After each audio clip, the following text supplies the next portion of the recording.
Hey wizards, and welcome to Term 2, Section 7 on Visual Arts, where we begin with Unit 1 on Creative Lettering. Lettering is simply the artistic aspects of how you draw letters. It pays focused attention on the letters themselves. When learning about different hand lettering styles, you are learning how to utilize letters to invoke feelings, and the content of what you are writing has absolutely nothing to do with it. It creates a beautiful connection between words and design, art that moves us to feel, to act, to be, to believe, to participate, and to belong. You learn the different effects fonts have, and you will start differentiating them by details as simple as the bars which cap the end of each stroke. Scripts can be extremely influential for the tone of your piece, the same as their size, color, or shadows. Notice when you're at a restaurant and the menu is hand-lettered in a flourished script. How does it resonate with you? Hand lettering can appear to be a daunting task, but when you break it down to the fundamentals, it's simpler than it seems. As such, you can use virtually any materials for it, but different ones will yield different results. First, for all but the most free-form of projects, get a ruler.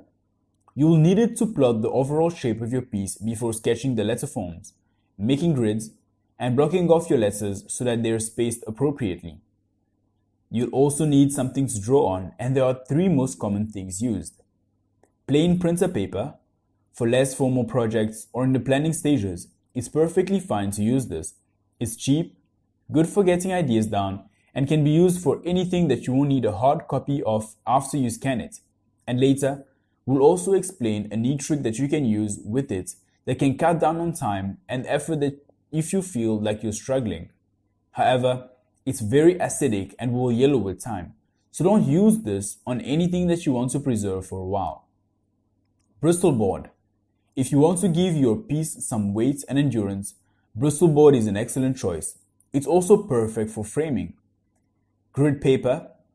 If you're particular about making sure that your lines are straight, or if you're planning on finalizing your project via computer, grid paper can save you a lot of time on the blocking stage. It's also fairly cheap and very easily available. It doesn't matter what kind of pencil you use for the layout and sketchy stages.